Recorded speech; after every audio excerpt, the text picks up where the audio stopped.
Hey there folks, my name is Peter, and on today's video we're talking long reach pliers. That's right folks, I just picked up a new set of long handled needle nose pliers from Milwaukee. But before we get into unboxing and talking about these pliers, let's talk about the reason why I decided to pick them up. So the first time I ever went on a Snap-on truck, I picked up these two pairs of pliers. Now over here, this is the 411 CF, 35 degree bent nose long plier. And then over here you have the 911 ACF. Now when I first got home with these, I had a little bit of buyer's remorse. These were more of a specialty tool, and I didn't know that I needed to pay a Snap-on price for something I wasn't gonna use all that often. Of course, what happened, and I documented all of this on my first Snap-on unboxing video, which you should definitely check out if you haven't already, I was just overwhelmed when I got in the truck. And these were the only pliers that he had in my green handle, so I bought them. 3 months later, however, I'm very happy that I did, because I keep finding new use cases for this platform. For example, just the other day, I went to replace my HVAC filters as I was uncovering my air conditioning units. This plier worked perfectly for pulling out the old filter. How about another use case for this guy? So I've got recessed lighting all through the house. And as you know, when you replace the recessed lights, it's got those springs that go up like this. So you have to pull them together when you put it in. And then when you're trying to take the light out to replace it, you've got to pinch them so that it comes all the way down. Well, the recessed light above my shower, really hard to access. I can't really get a ladder in there. The closest I could get to it is more than an arm's length away. So I was able to use this plier, get it in there to squeeze those clips together, and then pull it down. And of course, that says nothing of all the other tasks that you would do with these, which is basically something falls down somewhere and you can't quite reach it, so you have to grab something like this. So all in all, these pliers have proven extremely useful. Obviously, I love the grip that all of the Snap-on pliers have. It feels extremely good in your hand. It's tapered just so it'll fit perfectly, which some pliers, they bow out a little bit. Some of them, they're just really long, but they're close together. So the ergonomics of everything is gonna be a little bit differently. In my opinion, Snap-on has the best handle design. But why don't we talk about the elephant in the room, which is price. Now listen, when it comes to Snap-on, the thing that I hear people lament the most is the price, and rightfully so. Listen, Snap-on, doesn't matter if it's a screwdriver, plier, socket, it's all expensive, okay? And it's not just expensive, it's usually double, triple, 10 times what a competing product might cost. And I think where people struggle with tools is that they're so utilitarian, right? It's really hard to see the value from a utility point of view that this set of pliers has over another one.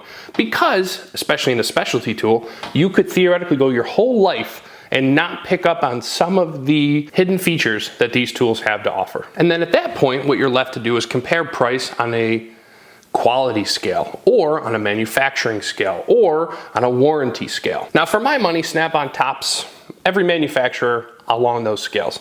They produce the highest quality items, made mostly in America. These pliers are made in the USA. And of course, their warranty, which has been going strong for over 100 years, which I think people sometimes forget, isn't going to let you down. All that being said, this pair of pliers with the bent nose, $90 US. This pair with the straight nose, $84.25 off the truck or website. So a little over $170 to pick up this set. And that's where this comes in. So as always, we use our Snap-on CRKT knife to unbox this package. And you know, unboxings are always a little nerve-wracking because sometimes they send me the wrong thing, but I want to be honest with the audience, so I really don't open this stuff until I talk to you all. Fingers crossed they sent the right thing. All right, and they did. Whew. So here we have Milwaukee's interpretation of the long handle, long nose plier. Now Milwaukee, of course, loves their clamshell packaging, but we're going to enter a third brand into the conversation, but because we have a tool made just for this use case. This Ryobi cutter, I have used this more than any other $25 tool that I've ever bought. I use it to break down boxes constantly, and it turns out that it works really well for clamshell packaging. 3 cuts later, and we're ready to rock and roll. So here we have our non-bent nose plier, and over here we have the bent nose. Now the model number on this kit from Milwaukee, because of course you can buy these individually, but the model number here is 48-22-6542. Now the thing you notice right away is that Milwaukee went with a very different design here, okay? So along the plier, you could see that it actually overlaps itself here in the middle, because when you go to open this, all of that space disappears. And now you can open these things quite a ways. The other thing is, when you're going down into a tight space, like we're going to demonstrate here in a little bit, this first bit of movement does not cost you anything at this point in the handle, right? Because as I'm opening here, this has not gotten any wider. In fact, it's gotten smaller, but I have some room to work with up top. On the snap-ons, when I open it, you can see I'm getting wider at this base here. Now, in some cases, that may not matter, but if the thing you're going down is very short, or excuse me, very narrow, you may in fact lose some of your ability with this particular tool. The next thing you'll notice is that these are not the same length. The Milwaukees, like I said, are 13 inches, or at least marketed as 13 inches. But if we confirm that, these are in fact 13 inches, while the snap-ons are 11 inches. So you're also giving up 2 inches worth of length if you choose to go with the snap-ons. Now, in terms of the business end of these pliers, right here at the top, because really, if this isn't any good, it doesn't matter about the rest of the stuff. The snap-ons are tapered at the end, something I don't notice on the Milwaukees. In terms of torsional strength or rigidity, these jaws on the snap-ons only move ever so slightly when you shake them like that. The Milwaukees, I'm getting a lot more play as I move them with my fingers. Now, in terms of the serration pattern, this is just your typical horizontal lines. I can run my finger across it and it feels okay. The snap-on, of course, is going to use that cross-hatching pattern, which you'll see like on their files. Generally speaking, this should grab a bit better than your run-of-the-mill pattern, but again, depending on your use cases, you may or may not run into a situation where that particularly matters. And of course, on the snap-ons, what you notice is that that pattern with that cross-hatching ends after about an inch, right? So you only get an inch of this pattern at the top. The rest of this is soft to the touch. The Milwaukees, on the other hand, that pattern runs all the way down the plier, and then they're giving you some additional functionality as well. You've got some bolt turning capabilities here at the bottom, and then of course you also have the cutters in here as well. In terms of the grip, they both feel okay in the hand. I am gonna stick with the snap-on. Again, the way that they fashioned this handle here feels just a little bit better, and the cushion on the grip is also a little bit nicer. On the Milwaukees, I could see a situation if my hand, if I had grease or even just sweat, I think these are more likely to slip out of your hand. This is not the same handle design. I don't know how well you'll be able to see it on camera because it's very subtle, but it is a little bit different in that the Milwaukee is a bit more tapered straight up and down, where you get a little bit of bowing in the snap-on, so that again, it fits in your hand just a little bit better. You can see here, my hand sort of envelops this a little bit better, whereas this sits much farther up on my fingers, so I'm not able to get the same grip on it. The Milwaukees are made in Vietnam, and like I said, the snap-ons are manufactured in the USA. As far as price, we already talked about the snap-ons coming in about $174.25, plus tax, shipping, and all that. The Milwaukees from Home Depot were $59.99 plus shipping and tax. So why don't we try to run a few tests and see how these things work. My best idea here was to take a plastic bottle like this, which is pretty thin. We're gonna cut the top off it, and then we're gonna drop in 4 different implements. For our implements, we have the tab off of a soda can, a battery nut. We have just your regular old nut, I forget the size, and then another regular nut that is much smaller. To cut the top off this bottle, we're gonna use our new Snap-on hacksaw.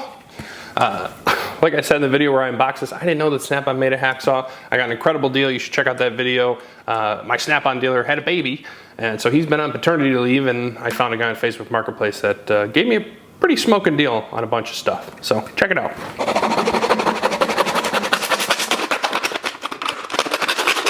All right, not the straightest cut in the world, but it'll get the job done. So if we drop all of our stuff in here, what we're looking to see is the degree to which each of these particular tools will help us grab this sort of thing. So we'll start with the snap-ons.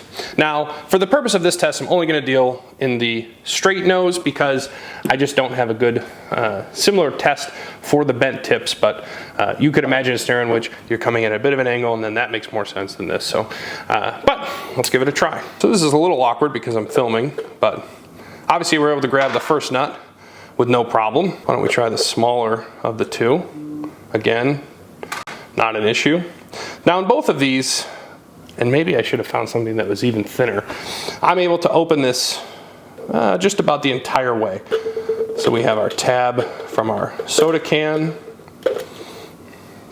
and then finally we have the battery nut that we talked about earlier. So everything kind of works there. This bottle represents, what does this have, a 2.5 inch circumference. So again, maybe if I could have found something that was 1 inch in circumference, this would have been a better test, but who could be sure? The truth is, people are going to compare this purely based on price. You're going to look at 170 versus 60. The comments are going to say, you can buy 3 sets of these before you can buy 1 set of these.